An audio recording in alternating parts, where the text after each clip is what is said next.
Thanks, Buhle. In the lead, the new National Police Commissioner, General Fannie Masemola, has the weight of the nation's expectations on his shoulders. That's the view of President Cyril Ramaphosa when he announced Masemola's appointment to the top job in the police on Thursday. Masemola takes over from General Khehla Sitole, whose contract was terminated by Ramaphosa in February. To expand on this, we're joined by CEO of the Thinc Foundation, Dr. Mathebula, who will be talking to us about this. A very good morning to you. Thank you for your time. Is this appointment perhaps evidence of the president making some really commendable moves? Good morning, Mpo, and good morning, your listeners. I think this is one of the few appointments since Ramaphosa started being president, showing a pattern that President Ramaphosa is serious in appointing career public servants. In Fannie Masemola, we have a person that practically, I don't think there's any rank in the police services that he has never been into. So this is a man that has written a docket in a police station and arrested people, and now he's at the top of the system, and he knows how the system works from every level. And this is what we are seeing, softly and peddling, like a tortoise. We're seeing President Ramaphosa taking control of the system and putting this government into a better trajectory than we have seen. The era of deployment, of pulling, of parachuting people from anywhere else in the world and putting them into professional occupations and putting them on top has shown us that it doesn't work. You remember the disaster of Jackie Silebi, and even the current minister. The current minister, when he was made commissioner, he was a disaster when he was a minister. When he was a commissioner, but he's better off as a minister because he's doing his political work. He's in a political position. So these are the things that I think President Ramaphosa is busy with and is doing. And this pattern, there is an appointment that happened in the office of the president which did not make headlines. The president appointed a woman there, Phindile Baleni. She is also in the ilk of General Sitole, because Phindile Baleni started right in 1994 as a public servant. She worked in local government. She worked in electricity regulator. She worked in the provincial government. She is a par excellence public servant. She even was a DG of David Makura. And if you remember, David Makura ran a better system until Pindi left, with due respect. And Pindi is now in the office of the president, and we are seeing appointments there. We are seeing stability coming up in the office of the president. So I think there's a pattern, and this pattern, we hope it goes on. What about perhaps making a link of pattern when it comes to Chief Justice Raymond Zondo? I mean, that appointment on its own was marred by a lot of thoughts of, whether or not it was a political appointment, especially on the back of the State Capture Commission of Inquiry report. What do you make of that move in terms of strategy and a president who is perhaps thinking on a longer-term basis? I think that's another classical example of vintage Ramaphosa. What he has done in appointing Justice Zondo, he has also made sure that he creates a better succession. What we are expecting in this succession planning, remember Ramaphosa himself, when he came as president of the ANC, and later president of the country, he was deputy president of the ANC, and there was a move not to make him president of the country. And the battle was, why can't he be? Because he was deputy president for continuity. Now, when he appointed Justice Zondo to follow Mogoeng, he was just continuing with the succession. And remember, Justice Zondo, it's about 3 years. He will be reaching his retirement age, and that gives the lady who's now going to Justice Macha, is it Maya or Macha? But the Justice Macha, once she's appointed, she's going to fit in like a glove into that. And we're seeing that in many other spaces. I mean, correctional services now in the criminal justice cluster has a vacancy of a commissioner. And you look at the person that left, it was the former DG of the National Intelligence. There are great young men and women in correctional services that have been in a prison. You know, some of them went in at the age of 17, some of them at the age of 18 as prison warders. They are now at the level of DDG, where they are now ready to can take over and do that. The time for us to say we are busy doing affirmative action and making the country to allow black people, it's over. We're now 28 years in a democracy. We should have produced in the system people that can take over. We should stop. I hope Minister Lamola is not going to appoint somebody who has not grown out of the ranks. I hope municipal managers of Tshwane, Joburg, which has been advertised recently, they're not going to take people from outside. They're going to look at people that have been municipal managers in cities like Witbank, cities like Polokwane. So this trend of Cyril Ramaphosa is going to be to have benefits to us as a society if we put people that know how to govern. We're tired of people that know about governance. We now want people that know how to govern, people that have done these things before, and they must hold the system at the top. And in that way, our public administration will be rescued from the hyenas that come out of this arbitrary and unqualified deployments. Then where does this now put the whole conversation around cadre deployment? I mean, we heard a great deal of it during the testimonies at the State Capture Commission of Inquiry, quizzed and questioned about it. What does this now speak to when it comes to the President's attitude on cadre deployment? The assumption is that the ANC cadre deployment is about deploying people that are not educated. That's wrong. Even if this cadre deployment had problems, I don't think that's what the ANC meant when it says it's doing cadre deployment. It did not mean it is appointing people that are not qualified, people that don't know the job. Actually, cadre deployment, if you read ANC documents in the past, you realize that the aim of the ANC was to deploy people that can do the job.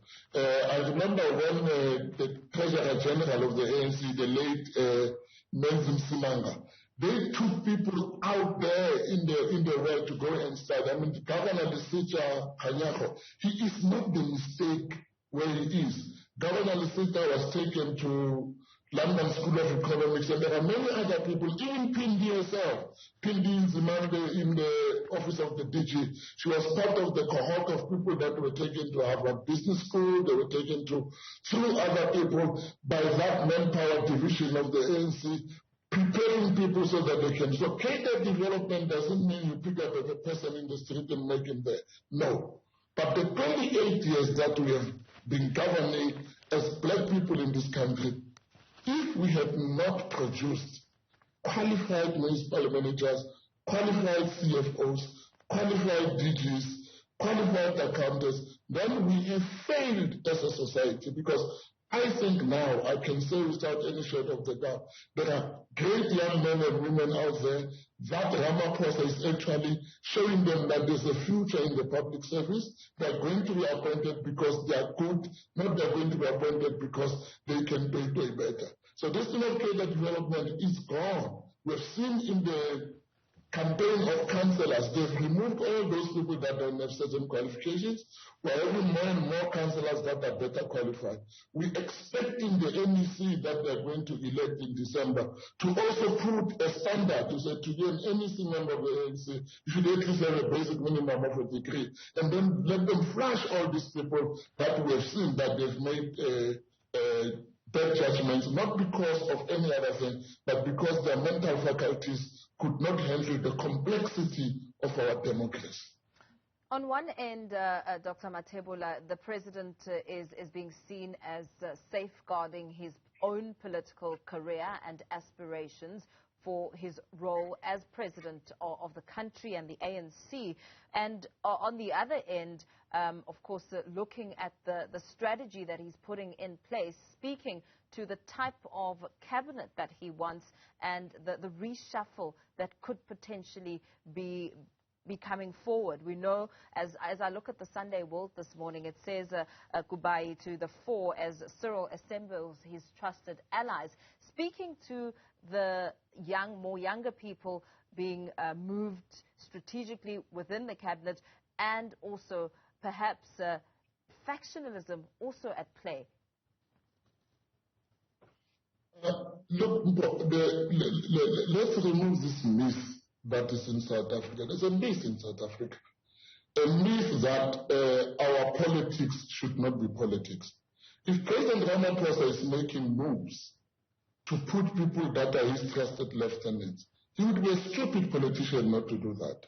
Because that's what politicians do. Politicians consolidate their power so that they have a staying power and they are sustainable in staying. And if people think President Ramaphosa should not consolidate, I think they are expecting a pig in a pigsty not to have mud.